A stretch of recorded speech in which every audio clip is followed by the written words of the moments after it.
Hello friends, welcome to the success Kendra. Friends, जैसे आप सभी लोग जानते हैं कि हम लोग Bihar SSC second inter level exam के लिए एडुटेरिया का जो नया प्रैक्टिस बुक आया हुआ है उसको कवर कर रहे हैं। यहाँ पर आप देख भी सकते हैं एडुटेरिया बीएसएससी द्वितीय इंटर स्तरीय संयुक्त प्रतियोगिता परीक्षा 2023। और इस बुक में टोटल 15 मॉडल प्रैक्टिस सेट्स दिए गए हैं। आज हम लोग सेट नंबर 7 को पूरी डिटेल में एक्सप्लेनेशन के साथ कवर करने वाले हैं। इससे पहले ऑलरेडी मैंने आपको सेट नंबर 1 से सेट नंबर 6 तक को कवर करा दिया था। अगर आपने इन सेट्स को नहीं देखा है तो ज़रूर देख लीजिएगा। इन सभी का लिंक आपको आज की सेशन के डिस्क्रिप्शन बॉक्स में मिल जाएगा।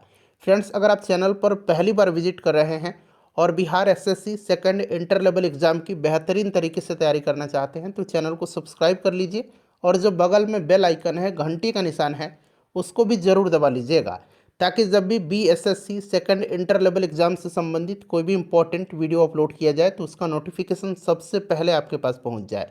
तो चलिए फ्रेंड्स, बिना देरी किए हुए सेशन आज के स्टार्ट करते हैं। पहले प्लीज़ एक बार सभी लोग जल्दी से सेशन को लाइक कर दीजिए और जब सेशन समाप्त हो जाएगा पूरा सेट लगा लीजिएगा। तो इसका लिंक जो है कम से कम एक ग्रुप में अवश्य ही शेयर कर दीजिएगा। तो फ्रेंड्स, जैसे मैंने आपको बताया है कि आज इस सेशन में हम लोग BSSC second inter level exam के लिए एडुटेरिया का जो नया प्रैक्टिस बुक आया हुआ है उसके सेट नंबर 7 को हम लोग डिस्कस करेंगे। चलिए स्टार्ट करते हैं। थोड़ा सा मैं जूम कर देता हूं फ्रेंड्स ताकि प्रश्न जो है आपको स्पष्ट रूप से दिखाई दे। चलिए शुरू करते हैं। एक बार सभी लोग जल्दी से सेशन को लाइक कर दीजिएगा। आज के सेशन का पहला प्रश्न पढ़ेंगे। पहला प्रश्न देखिए कितना इंपॉर्टेंट है। साइंस का प्रश्न है कि निम्न में से कौन कपड़े धोने के साबुन में फिलर के रूप में काम नहीं आता है। देखिए पूछा गया है कि निम्न में से कौन कपड़े धोने के साबुन में फिलर के रूप में काम नहीं आता है। अगर आप आंसर पहले से जानते हैं तो आंसर कमेंट बॉक्स में देकर के बताते चलेंगे। साथ ही साथ जो भी मैं एक्सप्लेन करूंगा उसको ध्यानपूर्वक जरूर सुनिएगा। इससे क्या होगा कि एक प्रश्न के साथ साथ आपके 2 से 3 प्रश्न जो हैं कवर होते चलेंगे। अब यहाँ पर देखिएगा कपड़े धोने के साबुन में फिलर के रूप में काम कौन कौन आता है। तो कपड़े धोने के साबुन में फिलर के रूप में प्रयोग किया जाता है सोडियम सिलिकेट का, सोडियम कार्बोनेट का, बोरेक्स का, और एक और नाम मैं बता रहा हूँ उसको याद रखिएगा, सोडियम रोजिनेट। यहाँ मैं लिखता हूँ सोडियम रोजिनेट। ठीक है ना। तो ये 4 नाम आप जरूर याद रखेंगे। Sodium silicate, sodium carbonate, borax और सोडियम रोजिनेट का प्रयोग जो है कपड़े धोने के साबुन में फिलर के रूप में किया जाता है। ठीक है। ग्लिसरॉल का इस्तेमाल जो है नहीं किया जाता है फिलर के रूप में। ऑप्शन ए राइट आंसर हो जाएगा। ग्लिसरॉल का उपयोग जो है कॉस्मेटिक्स में होता है। चलिए अगला प्रश्न करेंगे और सभी लोग अपना अपना स्कोर जरूर कमेंट करके फ्रेंड्स बताइएगा। दूसरा प्रश्न है कि निम्न में से कौन सा जीवाणु विनाइट्रीकरण की प्रक्रिया में भाग लेता है। ध्यान से पढ़िएगा, यहाँ पर विनाइट्रीकरण पूछा गया है। अच्छा, विनाइट्रीकरण होता क्या है ये भी आप ध्यान रखिएगा। देखिए विनाइट्रीकरण के बारे में सबसे पहले जान लीजिए।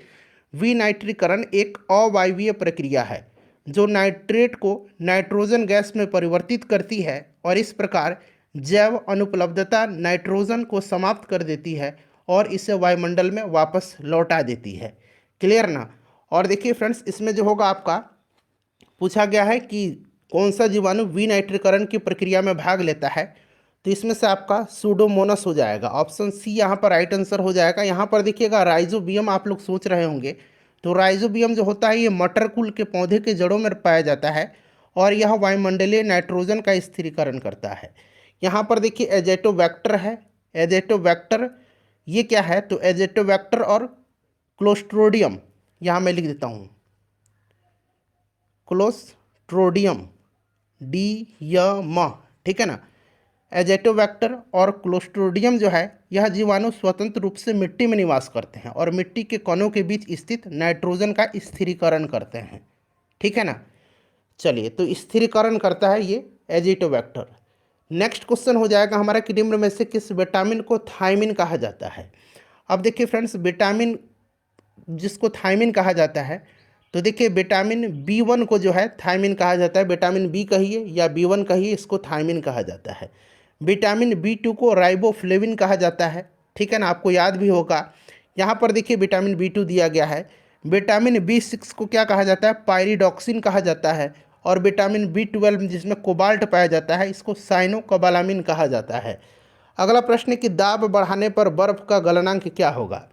देखिए दाब बढ़ाने पर बर्फ का गलनांक क्या होता है, तो ये घटता है, ठीक है ना। गर्म करने पर, ध्यान से सुनिएगा, गर्म करने पर जिन पदार्थों का आयतन बढ़ता है, दाब बढ़ाने पर उसका गलनांक भी बढ़ता है। ध्यान रखिएगा, गर्म करने पर जिन पदार्थों का आयतन बढ़ता है, दाब बढ़ाने पर उसका गलनांक भी बढ़ता है। जैसे कि घी और मोम हो गया। वहीं अगर हम बात करते हैं तो गर्म करने पर जिन पदार्थों का आयतन घटता है, दाब बढ़ाने पर उसका गलनांक घटता है। तो यानी कि यहाँ पर घट जाएगा, option number A right answer हो जाएगा इसका। अल्फा विष जो है अल्फा टॉक्सिन जिसको कहा जाता है, इसका उत्पादन होता है। तो देखिए अल्फा विष का जो उत्पादन होता है ये कवक के द्वारा किया जाता है। और ध्यान दीजिएगा यहाँ पर अल्फा टॉक्सिन जो है एक प्रकार का कार्बनिक यौगिक है जो खाद्य विषाक्तता उत्पन्न करता है, ठीक है।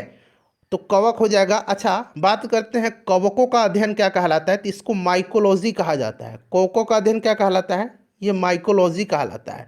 अच्छा, कवक की कोशिका भित्ति किसके बनी होती है, ये भी बनता है प्रश्न। तो कवक की कोशिका भित्ति काइटिन की बनी होती है, ये भी साथ साथ आप ध्यान रखिएगा, ठीक है। चलिए नेक्स्ट क्वेश्चन कर लेंगे। अच्छा, शैवाल के बारे में जान लीजिए। शैवाल एक स्वपोषी होता है जो कवक के साथ सहजीवी संबंध बनाते हैं, जिसको कि लाइकेन कहा जाता है। यह आपको याद भी होगा। नेक्स्ट क्वेश्चन है कि रासायनिक समीकरण किस नियम के अनुसार संतुलित होती है। रासायनिक समीकरण जो है यह किस नियम के अनुसार संतुलित होता है, तो फ्रेंड्स यह होता है द्रव्यमान संरक्षण नियम से, ठीक है ना। द्रव्यमान संरक्षण नियम से, यानी कि दोनों तरफ जो है आपका द्रव्यमान बराबर होना चाहिए। जैसे हम लोग सिंपल ले लेते हैं CO2 का, तो C+O2 हो जाएगा इक्वल टू, इधर देखिए CO2। अब इसमें कार्बन का कितना हो जाएगा, कार्बन का 12 हो जाएगा और ऑक्सीजन का कितना 16 है, तो 2 ऑक्सीजन है, तो 16 दूना 32, यानी कि इस साइड 44 हो गया। इस साइड देखिए 12 और कितना, ये 32, तो इधर भी 44 हो गया। तो इस तरह से आपका द्रव्यमान संरक्षण नियम से। उसके बाद देखिए परमाणु में धनावेशित कणों की उपस्थिति को सर्वप्रथम निम्न में से किसने दर्शाया था। परमाणु में धनावेशित कणों की उपस्थिति को सर्वप्रथम जो है 1886 ईस्वी में गोल्डस्टीन ने दर्शाया था। गोल्डस्टीन यहाँ पर राइट आंसर हो जाएगा, ठीक है ना। जे थॉमसन जो थे इन्होंने इलेक्ट्रॉन की खोज किया था, क्लियर ना। याद रखिएगा विल्सन जो है इन्होंने न्यूट्रिनो और पॉजिट्रॉन इसकी खोज किया था। और चैडविक ने न्यूट्रॉन की खोज किया था, जेम्स चैडविक ने। चलिए उसके बाद नेक्स्ट क्वेश्चन है हमारा कि हीमोफीलिया एक आनुवांशिक विकार है। पहले तो ये याद रखिएगा कि हीमोफीलिया एक प्रकार का आनुवांशिक रोग है। इसमें होता क्या है, तो देखिए आनुवांशिक तौर पर यह अगर हम बात करें तो यह एक आनुवांशिक विकार है और आमतौर पर हीमोफीलिया पुरुषों में होती है और महिलाओं द्वारा इसका ट्रांसमिट किया जाता है, क्लियर। इसमें होता क्या है, ब्लीडिंग डिसऑर्डर है यह, और इसमें रक्त जमता नहीं है, रक्त का थक्का नहीं बनता है, और यह एक प्रोटीन संश्लेषण इसमें नहीं होता है जो रक्त के स्कंदन के लिए आवश्यक है। ऑप्शन नंबर बी यहाँ पर राइट आंसर हो जाएगा। चलिए क्वेश्चन नंबर 9 देख लीजिएगा। क्वेश्चन नंबर 9 है सुमेलित करना है और यहाँ से राइट आंसर चुन करके बताना है। देखिए एक तरफ जो है यहाँ पर रोग दिए गए हैं और दूसरी तरफ उनका यहाँ पर औषधि दिया गया है, ठीक है ना। ये रोग हो गए, इधर औषधि हो गया। तो यहाँ पर सुमेलित नहीं पूछा गया है, तो मलेरिया सिंड्रोम सही है, कैंसर नेक्सवार सही है, पोलियो OPV गलत है, क्योंकि पोलियो की यह जो है औषधि नहीं है, यह पोलियो की टीका है, ओरल पोलियो वैक्सीन है OPV, ठीक है ना। तो यहाँ पर औषधि दिया गया, इधर टीका दे दिया गया, इसीलिए ये वाला जो है सुमेलित नहीं है। ऐसे है इसकी दवा ही, लेकिन यह टीका के रूप में होता है, मेडिसिन यह नहीं है। तो इसीलिए केवल 3 इसका राइट आंसर हो जाएगा, बाकी तीनों सही दिया गया है। निम्नलिखित में से किस पेड़ का जड़, तना और पत्तियों में विभेदित नहीं किया जा सकता है, बताइएगा। तो देखिए इसमें से अगर हम बात करें तो ये आपका स्पाइरोगाइरा हो जाएगा, स्पाइरोगाइरा। उसके बाद एक और नाम मैं यहाँ लिख देता हूँ, क्लैडोफोरा, ठीक है, क्लैडोफोरा। याद रखिएगा स्पाइरोगाइरा और क्लैडोफोरा, ये जो है ना यह थैलोफाइट वनस्पति जगत के हैं, और थैलोफाइट वनस्पति जगत का सबसे बड़ा समूह होता है, और इस समूह के पौधे जड़, तना और पत्तियों में विभेदित नहीं होते हैं, जो कि प्रश्न में कहा भी गया है। तो स्पाइरोगाइरा राइट आंसर हो जाएगा, जो कि थैलोफाइटा के अंतर्गत आता है, क्लियर। अच्छा, अब टेरिडोफाइटा की बात करते हैं। तो टेरिडोफाइटा पौधे के समूह जो होते हैं इसमें जड़, तना एवं पत्तियों में विभेदित होते हैं, ठीक है। इसका उदाहरण है आपका फर्न, यहाँ पर देखिए फर्न भी दिया गया है, मार्सिलिया भी दिया गया है, ठीक है ना, फॉर्न मार्सिलिया। याद रखिएगा ये जो हैं यह टेरिडोफाइटा जगत के हैं, टेरिडोफाइटा समूह के हैं। और एक ब्रायोफाइटा होता है। ब्रायोफाइटा क्या होता है? तो ब्रायोफाइटा को याद रखिएगा, इसको जो है पादप जगत का उभयचर कहा जाता है, उभयचर इसको कहा जाता है। सब ध्यान रखिएगा। निम्नलिखित में से कौन सा दुग्ध प्रोटीन यानी कि मिल्क प्रोटीन है? तो इसमें से अगर हम बात करते हैं तो मिल्क प्रोटीन आपको पता है केसिन जो है मिल्क प्रोटीन है। यहाँ पर देखिए लैक्टोजन, लैक्टोजन क्या है? तो लैक्टोजन छोटी आंत से स्रावित होता है जो लैक्टोज को ग्लूकोज एवं ग्लैक्टोज में परिवर्तित करता है। रेनिन यहाँ पर देख सकते हैं, रेनिन जो है यह जठर रस से निकलने वाला एक प्रकार का एंजाइम है जो कैसिन को कैल्शियम पैराकेसिनेट में बदलता है। और यहाँ पर देखिएगा मायोसिन है, मायोसिन प्रोटीन एटीपी के रूप में रासायनिक ऊर्जा को यांत्रिक ऊर्जा में परिवर्तित करता है जिसके कारण मूवमेंट होता है। तो ये सब ध्यान रख लीजिएगा। देखिए एंटीबायोटिक्स के बारे में कौन सा कथन जो है सही नहीं है। एंटीबायोटिक्स की बात करते हैं तो देखिए जीवाणुजनित रोगों के विरुद्ध प्रभावी होता है, बिल्कुल ये सही दिया गया है। जीवाणुजनित रोग कवक से तैयार किया जाता है, अलेक्जेंडर फ्लेमिंग ने खोजा था इसको। एंटीबायोटिक्स विषाणुओं के विरुद्ध प्रभावी नहीं होते हैं, बिल्कुल सही है, प्रभावी नहीं होते हैं। एंटीबायोटिक्स जुकाम और फ्लू में प्रभावी नहीं होते हैं, बिल्कुल ये भी जो दिया गया है आपका बिल्कुल सही दिया गया, क्योंकि ये विषाणु से होते हैं और विषाणु में निश्चित रूप से यहाँ पहले ही कहा गया है कि प्रभावी नहीं होते हैं, ये भी सही है। एंटीबायोटिक्स के दुष्प्रभावों में डिप्थीरिया, फाइलेरिया और चेचक शामिल होते हैं, यहाँ पर बिल्कुल यहाँ पर गलत दिया गया है, ठीक है। तो यहाँ पर आपका राइट आंसर हो जाएगा ऑप्शन नंबर डी। पूछा गया है कौन सा सही नहीं है, तो ऑप्शन डी राइट आंसर हो जाएगा। चलिए उसके बाद नेक्स्ट क्वेश्चन है कि यकृत में यूरिया का संश्लेषण होता है। यकृत में यूरिया का संश्लेषण होता है तो यहाँ पर होता है किसके द्वारा? तो देखिए यकृत में अमोनिया से यूरिया बनने की प्रक्रिया एक जटिल रासायनिक प्रतिक्रिया है जिसको कि ऑनॉर्थिथिन कहा जाता है। यहाँ पर देखिएगा दिया भी गया होगा, हाँ अंग्रेजी में ऑनॉर्थिथिन साइकिल कहा जाता है इसको। इसमें क्रेब्स हैंसल्ट, ठीक है यहाँ मैं लिखता हूँ क्रेब्स हैंसलेट चक्र भी इसको कहा जाता है, हैंसलेट चक्र भी इसको कहा जाता है, ठीक है। ऑप्शन नंबर डी यहाँ पर राइट आंसर हो जाएगा। उसके बाद देखिए इनमें कौन सा कार्बोहाइड्रेट मोनोसैकेराइड है? सरल कार्बोहाइड्रेट मुख्यतः तीन प्रकार के होते हैं, ठीक है, एक मोनोसैकेराइड, डाइसैकेराइड और पॉलीसैकेराइड। तो यहाँ पर पूछा गया मोनोसैकेराइड, तो मोनोसैकेराइड का उदाहरण ग्लूकोज और फ्रुक्टोज होता है, ग्लूकोज और फ्रुक्टोज होता है, तो यहाँ पर ऑप्शन नंबर ए में दिया गया है। डाइसैकेराइड पूछता तो माल्टोज, सुक्रोज और लैक्टोज होता, माल्टोज, सुक्रोज और लैक्टोज ये डाइसैकेराइड है। पॉलीसैकेराइड पूछेगा तो स्टार्च, ग्लाइकोजन और सेलुलोज होगा, स्टार्च, ग्लाइकोजन और सेलुलोज पॉलीसैकेराइड के उदाहरण हैं। अगला प्रश्न है कि यदि किसी गेंद को ऊर्ध्वाधर रूप से ऊपर फेंका जाए तो गुरुत्वीय त्वरण किस दिशा में आरोपित होता है? पृथ्वी के प्रत्येक वस्तु पर आकर्षण बना लगती है जिसकी दिशा पृथ्वी के केंद्र की तरफ होती है। अतः किसी भी गेंद को जब हम ऊर्ध्वाधर रूप से ऊपर फेंकेंगे तो ध्रुवीय त्वरण गेंद की गति के विपरीत दिशा में लगेगी, नीचे की तरफ। परिणाम स्वरूप महत्तम ऊंचाई पर क्या होगा? वेग जो होगा वह शून्य हो जाएगा। तो यहाँ पर देखिए गेंद की गति के विपरीत दिशा में राइट आंसर होगा इसका। क्वेश्चन नंबर 16 करिएगा, यहाँ से रासायनिक रूप से जल क्या है? एक तरह से पूछा जाए तो आपसे जल का रासायनिक रूप पूछा गया है कि क्या है। तो रासायनिक रूप से देखिए जल का केमिकल नेम अगर आपको याद होगा ना तो आप इसको इजीली बता सकते हैं। जल का केमिकल नाम होता है di hydrogen oxide, di hydrogen oxide. अगर प्रश्न एग्जाम में बनेगा कि जल का रासायनिक नाम, केमिकल नेम, तो डाई हाइड्रोजन सल्फाइड याद रखिए, डाई हाइड्रोजन ऑक्साइड याद रखिएगा। तो एक प्रकार का यह ऑक्साइड है, डाई हाइड्रोजन ऑक्साइड, ठीक है। चलिए देखिए गति के दूसरे नियम के अनुसार किसी दिए हुए बल के लिए उत्पन्न त्वरण व्युत्क्रमानुपाती होता है। गति का दूसरा नियम क्या है? तो आपको पता है F इक्वल टू क्या होता है? ma होता है। बल की जो है इससे परिभाषा मिल रही है ना, बल का व्यंजन प्राप्त हो रहा है।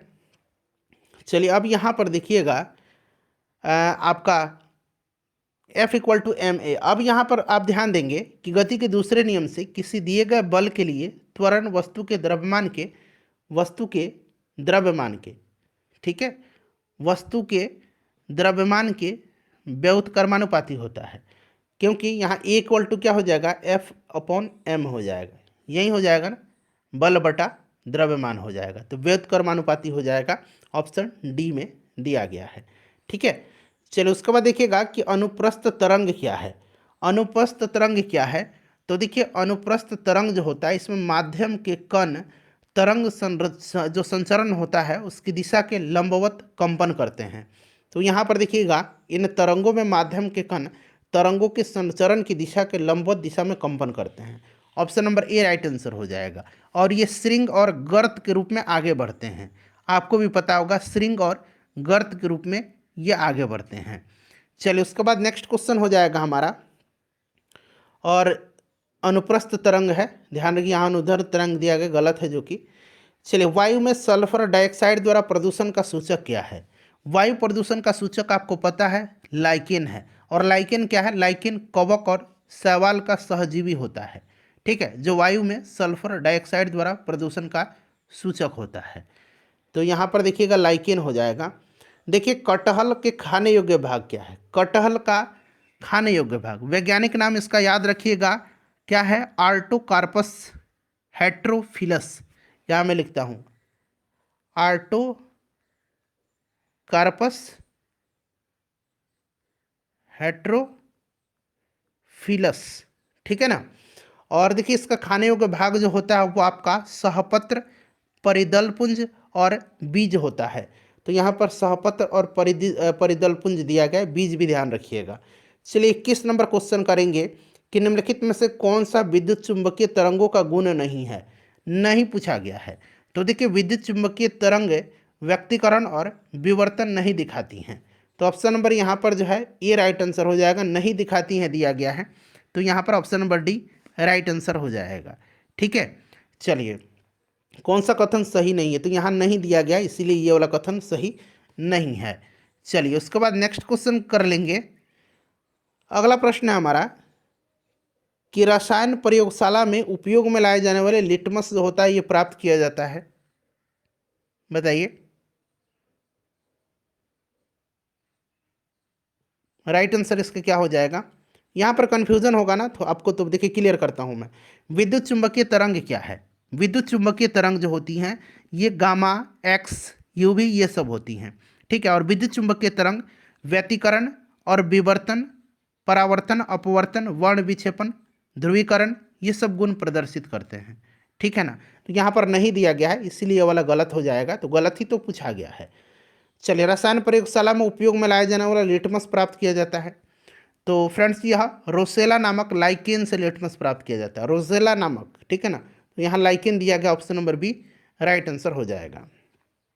देखिए बाह्य कर्ण यानी कि कान की, कर्ण मतलब कान है, बाह्य कान का कठोर लचीला भाग बना होता है, तो ये कार्टिलेज का बना होता है यानी कि उपास्थि का बना होता है, ठीक है। आप मोड़ करके देख लीजिए, मुड़ जा रहा है, नरम होता है उपास्थि। और यह संयोजी ऊतक का उदाहरण भी होता है, अस्थि, उपास्थि और ब्लड, याद रखिएगा। चलिए एक्वारेजिया में नाइट्रिक एसिड और हाइड्रोक्लोरिक एसिड निम्न में से किस अनुपात में रहते हैं। सोना को एक्वारेजिया में घोला जा सकता है, ध्यान रखिएगा। और ये जो होता है नाइट्रिक एसिड और हाइड्रोक्लोरिक एसिड का मिश्रण होता है, इसमें 1 भाग नाइट्रिक एसिड होता है, 1 भाग नाइट्रिक एसिड, और 3 भाग जो होता है HCl होता है, हाइड्रोक्लोरिक एसिड होता है, ठीक है, याद रखिएगा। अच्छा HCl जो है इसको तो ठीक है, इसको कहा जाएगा आपका एक्वारेजिया, HCl को कहा जाता है म्यूरेटिक एसिड भी इसको कहा जाता है। HCl जो है ना हाइड्रोक्लोरिक एसिड, इसको म्यूरेटिक अम्ल भी कहा जाता है, ये भी आप ध्यान रखिएगा। तो यहाँ पर देखिए 1:3 हो जाएगा आपका आंसर। 60 वाट का रेडियो 50 घंटा चला तो उसके द्वारा कितना विद्युत ऊर्जा का उपयोग किया गया, तो 60 गुना 50 जो भी दिया रहे गुना करते जाइए और बटा में नीचे 1000 कर दीजिए। देखिए 1 2 जीरो ऊपर है, 2 जीरो कैंसिल हो गया, 6×5 30 बटा 10 हो जाएगा, 1 जीरो से फिर 1 जीरो कैंसिल, 3 यूनिट हो जाएगा। तो यहाँ पर हो जाएगा 3 किलो घंटा, 3 किलो घंटा ऑप्शन ए में दिया गया है। चलिए ग्राम सभा की सदस्यता हेतु ग्रामीण की आयु कम से कम कितनी होनी चाहिए ग्राम सभा के लिए, तो आयु कम से कम कितनी होनी चाहिए बताइए। 18 वर्ष होनी चाहिए, 18 वर्ष इसका राइट आंसर होगा ऑप्शन नंबर डी में। देखिए, बिहार में प्रथम बार राष्ट्रपति शासन कब लागू किया गया था? अब तक 8 बार राष्ट्रपति शासन बिहार में लगाया जा चुका है। पहली बार 1968 में लगा था और उस समय बिहार के राज्यपाल नित्यानंद कानूनगो थे और बिहार के मुख्यमंत्री भोला पासवान शास्त्री थे। आपात उपबंध का संबंध संविधान के किस भाग में है? आपात उपबंध संविधान के भाग 18 में है। भाग 18 में है, अनुच्छेद 352 से 360 में। 352 में कौन सा है? राष्ट्रीय आपातकाल। उसके बाद 356 में है राज्य में राष्ट्रपति शासन और 360 में आपका वित्तीय आपातकाल है। चलिए, उसके बाद नेक्स्ट क्वेश्चन है, निम्नलिखित में से कौन सा युग्म सुमेलित नहीं है? अब यहाँ पर देखिए, सुमेलित जो नहीं है, ये वाला सुमेलित है, ये भी सुमेलित है, ये भी सुमेलित है। याद रखिएगा, अनुच्छेद 44 इंपॉर्टेंट है, इसमें समान सिविल संहिता दिया गया है। ये वाला सुमेलित नहीं है। क्यों नहीं है? तो अनुच्छेद 50 जो है, अनुच्छेद 50 में क्या है? कार्यपालिका से न्यायपालिका का पृथक्करण दिया गया है। और अंतर्राष्ट्रीय शांति और सुरक्षा की अभिवृद्धि जो है, यह अनुच्छेद 51 में है, इसलिए गलत दिया गया है। तो गलत पूछ रहा है, तो option number D right answer होगा। भारत के संविधान के अंतर्गत धन विधेयक को प्रस्तुत किया जाता है।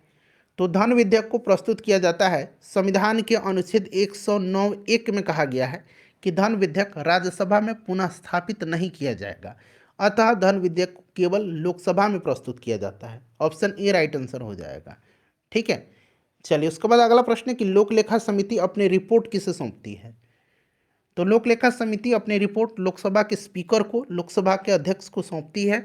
लोक लेखा समिति का कार्यकाल 1 साल का होता है, ध्यान रखिएगा। ठीक है ना।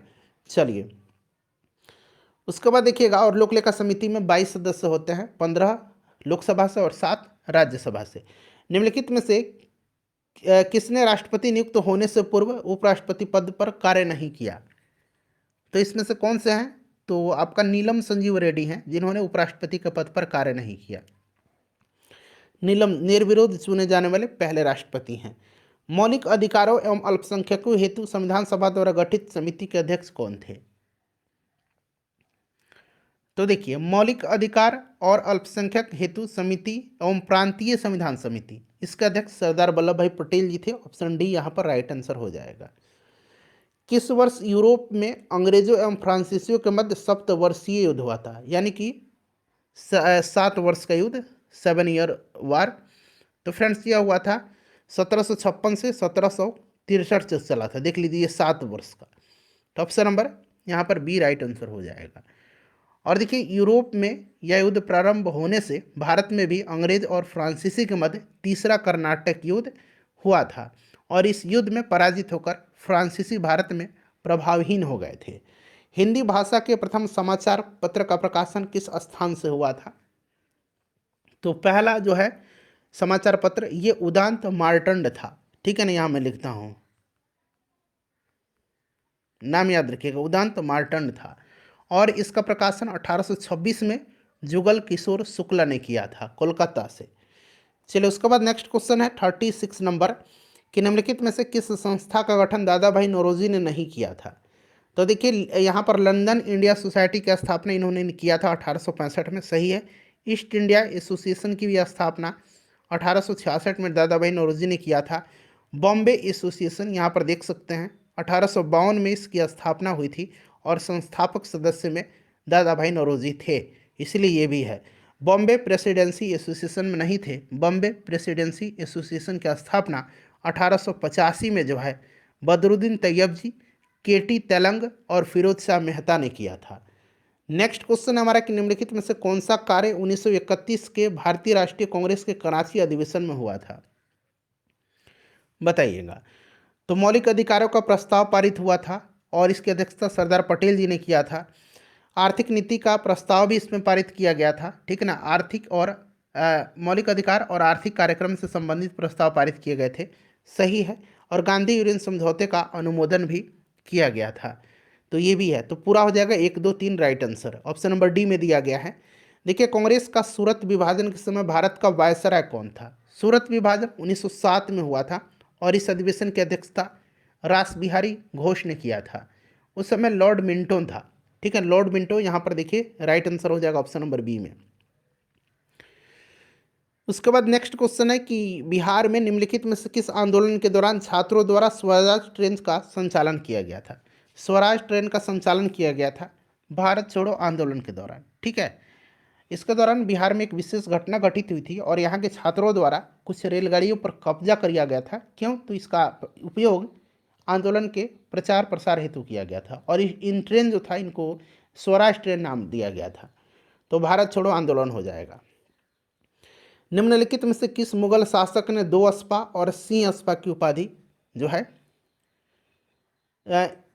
नीति को लागू किया था। दो अस्पा, दो घोड़ों के साथ एक टुकड़ी, और सिंह अस्पा में तीन घोड़ों के साथ एक टुकड़ी। इसी के नाम से यह उस समय लोकप्रिय थी और जहांगीर ने ऐसी प्रथा चलाई थी। जहांगीर राइट आंसर हो जाएगा। सतनामी विद्रोह किस मुगल शासक के समय में हुआ था? सतनामी विद्रोह जो हुआ था यह किसानों और मुगलों के बीच मथुरा के निकट नारनौल नामक स्थान पर हुआ था। नारनौल, नारनौल, यहाँ देखिए नारनौल नामक स्थान पर हुआ था और उस समय औरंगजेब था। ऑप्शन डी राइट आंसर हो जाएगा। चलिए उसके बाद नेक्स्ट क्वेश्चन है कि ऋग्वेद काल में किस नदी को सर्वाधिक पवित्र नदी माना गया है? सर्वाधिक पवित्र पूछा गया तो सरस्वती को, जिसे कि देवी तमा, माते तमा, नदी तमा भी कहा गया है। ठीक है, और सर्वाधिक महत्वपूर्ण नदी सिंधु नदी को बताया गया है। चलिए उसके बाद नेक्स्ट क्वेश्चन है कि निम्नलिखित में से किस महाजनपद का संबंध बिहार से नहीं है? तो देखिए बिहार की बात करते हैं तो बिहार में आपका मगध, अंग और वज्जी, ये तीन महाजनपद हैं, याद रखिएगा। इसमें वत्स नहीं है। वत्स जो है ये आपका उत्तर प्रदेश के कौशाम्बी में पड़ता था। निम्नलिखित में से किस शासक ने पाटलिपुत्र पर आक्रमण करके वहां से बुद्ध का भिक्षा पात्र एवं एक अनोखा कुकुट अपने साथ ले गया? तो फ्रेंड्स यह कनिष्क था। कनिष्क जो था ये बौद्ध धर्म का अनुयायी था और इसने पाटलिपुत्र पर आक्रमण किया और वहाँ के प्रसिद्ध विद्वान अश्वघोष बुद्ध का भिक्षा पात्र और एक अनोखा कुकुट प्राप्त किया। ठीक है, तो यहाँ पर कनिष्क हो जाएगा, कुषाण वंश का था। उसके बाद देखिए बेरोजगारों के सहायतार्थ दिल्ली के निम्नलिखित सुल्तानों में से किसने रोजगार कार्यालय की स्थापना किया था? रोजगार कार्यालय का स्थापना जो है यह किया था किसने? तो फिरोज तुगलक ने किया था। और इसमें होता था क्या कि प्रत्येक मनुष्य के उसकी योग्यता की पूरी जांच पड़ताल करके उसके बाद यथासंभव अधिक से अधिक लोगों को नियुक्ति दे करके उनकी बेरोजगारी की समस्या को हल किया जा रहा था। यह प्रयास किया था फिरोज शाह तुगलक ने। निम्नलिखित में से उत्तर दिशा की ओर के क्रम वाली पर्वत श्रेणी कौन सी है? उत्तर दिशा की ओर वाली, तो यहाँ पर आपका हो जाएगा ऑप्शन नंबर डी में देखिए पीर पंजाल पर्वत श्रेणी, लद्दाख, जास्कर और काराकोरम। ठीक है ना, उत्तर से दक्षिण से उत्तर की जो है ये क्रम है क्रमशः, याद रखिएगा। चलो उसके बाद नेक्स्ट क्वेश्चन है, मिलान करना है। एक तरफ नदी है और उनकी सहायक नदियाँ दिया गया है। कृष्णा की बात करते हैं तो ये आपका भीमा हो जाएगा। ब्रह्मपुत्र की बात करते हैं तो तीस्ता हो जाएगा। गोदावरी की बात करते हैं तो इंद्रावती हो जाएगा और यमुना की बात करते हैं तो आपका चंबल हो जाएगा। तो इसको मिलाइए अब, 4 फिर 3 2 और 1। ठीक है, ऑप्शन ए में दिख रहा है आपको। कोरोमंडल तट का विस्तार है, कोरोमंडल तट का विस्तार है, कोरोमंडल तट का विस्तार कुमारी अंतरिक्ष से कृष्णा नदी डेल्टा तक है। ठीक है, तो यहाँ पर देखिए ऑप्शन नंबर बी में दिया गया है। नेक्स्ट क्वेश्चन है 49 नंबर, यहाँ से देखिएगा 49 नंबर। ठीक है ना, यहाँ 48 हमारा हो गया, 48 कोरोमंडल तट। 49 नंबर देखिए, पीली क्रांति किस फसल के उत्पादन से संबंधित है? तो सिंपल सा क्वेश्चन है, तिलहन। श्वेत क्रांति दुग्ध उत्पादन, नीली क्रांति मत्स्य उत्पादन। ठीक है ना। चलिए स्वर्ण क्रांति फल, शहद, बागवानी, ये सब हो जाएगा। कौन सा युग में सही सुमेलित है इसमें से बताइए? तो यहाँ पर देखिए मसाई जनजाति पूर्वी अफ्रीका में पाई जाती है। सेमांग जो है ये कांगो नहीं मलेशिया में पाई जाती है। ठीक है ना। और बद्दू जो है कीनिया में नहीं, बद्दू जो है अरब मरुस्थलीय क्षेत्र में पाई जाती है। और यहाँ पर देखिएगा तो ये आपका ऑप्शन बी में सही सुमेल दिया गया है। चलिए अगला प्रश्न है हमारा कि भारत में निम्नलिखित, यहाँ पर देखिए कौन सी श्रेणी नवीनतम है? निम्नलिखित में से, ठीक है यहाँ में से बना लीजिए, कौन सी श्रेणी नवीनतम है? तो यहाँ पर देखिए हिमालय श्रेणी हो जाएगा। बलित पर्वत का उदाहरण है, नवीन बलित पर्वत का। ठीक है ना, वो अरावली पर्वत श्रृंखला भारत में सर्वाधिक प्राचीन पर्वत श्रृंखला है। तो यहाँ पर ऑप्शन सी हो जाएगा। एक चंद्र दिवस की अवधि होती है 24 घंटे 52 मिनट। तो ऑप्शन यहाँ पर ए में दिया गया है। सौभाग्य योजना संबंधित है। सौभाग्य योजना गरीबी रेखा से नीचे वाले परिवारों को मुफ्त बिजली के प्रावधान से 25 सितंबर 2017 को शुरू किया गया था, लॉन्च किया गया था। ठीक है, और इसका ये योजना जो था, इसका लक्ष्य था ग्रामीण क्षेत्रों के सभी परिवार एपीएल बीपीएल दोनों को, और शहरी क्षेत्र में गरीबी रेखा के नीचे वाले परिवार बीपीएल को मुफ्त बिजली कनेक्शन उपलब्ध करना। Option D. स्टार्ट हुआ था, लॉन्च डेट 25 सितंबर 2017, याद रखिएगा।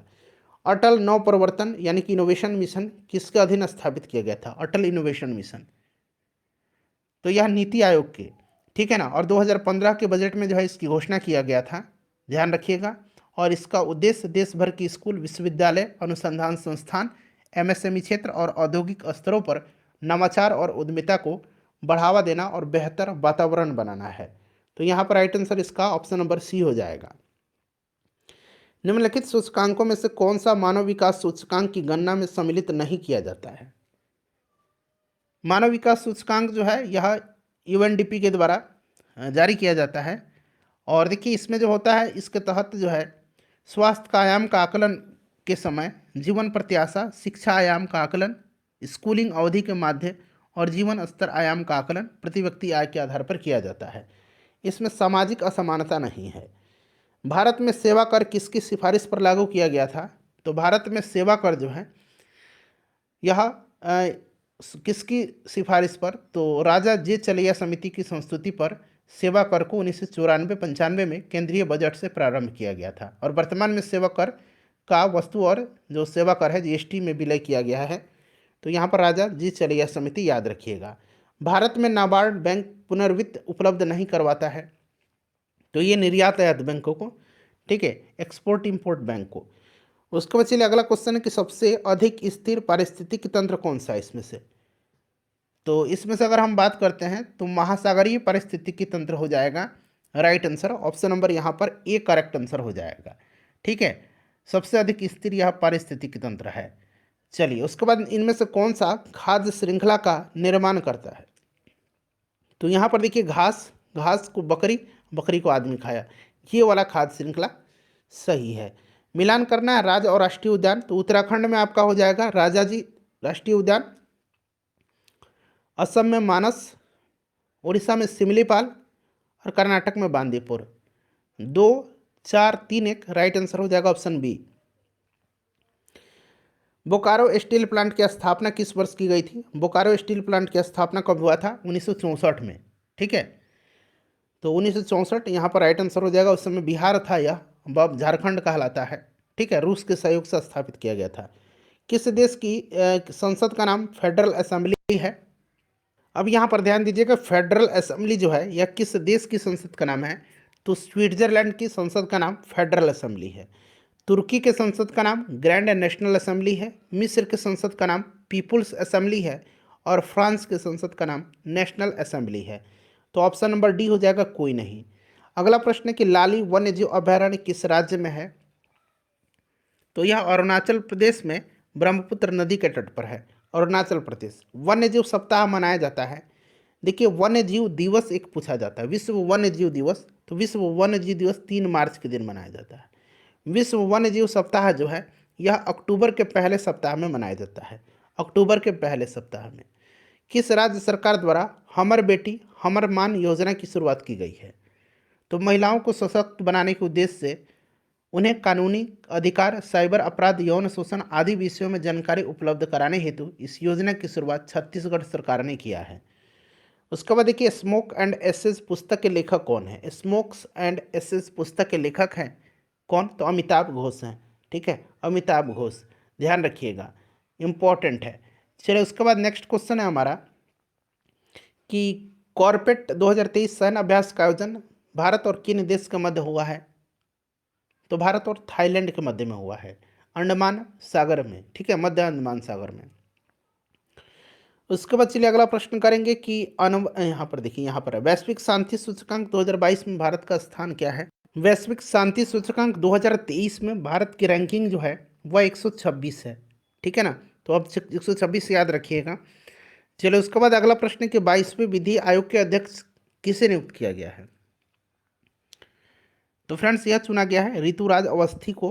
ऋतुराज अवस्थी। अनवर इब्राहिम हाल ही में किस देश के प्रधानमंत्री नियुक्त हुए हैं। तो ये मलेशिया के हुए हैं अनवर इब्राहिम। कुआलालंपुर इसकी राजधानी है और रिंगित इसकी मुद्रा का नाम है मलेशिया का। ये भी ध्यान रखिएगा। विश्व स्वास्थ्य दिवस 2023 का विषय क्या है। 7 अप्रैल के दिन मनाया जाता है हेल्थ फॉर ऑल। ठीक है ना, health for all right answer हो जाएगा ऑप्शन नंबर बी। क्लियर। चलिए उसके बाद नेक्स्ट क्वेश्चन है कि एशियन गेम्स 2022 का आयोजन कहाँ किया गया। तो चीन के हांगजू में किया गया था और अगला एशियन गेम्स जापान के नगोया में होगा। और इस एशियन गेम्स में भारत ने टोटल 107 पदक जीता है और चौथे स्थान पर पदक तालिका में रहा है। 107 में 28 गोल्ड है, 38 सिल्वर है और 41 ब्रॉन्ज है। जोड़ दीजिए 28 और 38 कितना हो जाएगा। तो 8 8 16, 30 2 5 और 1 6। ठीक है ना, तो आपका हो जाएगा 66 और प्लस 41, 6 1 7 और 6 4 10 107। तो ये आंकड़ा याद रखिएगा। चलिए भौतिकी के क्षेत्र में नोबेल पुरस्कार 2023 से किससे सम्मानित किया गया है। तो फ्रेंड्स इसमें से अगर हम बात करें तो ये सभी को पियरे एगोस्टिनी, फ्रैंक कान्स और एनी एल हुइलियर को सभी को दिया गया है। ठीक है ना, याद रखिएगा। चलिए उसके बाद नेक्स्ट क्वेश्चन है कि अपनी इंटरनेट सेवा शुरू करने वाला भारत का पहला राज्य कौन सा है। तो यह राज्य केरला है।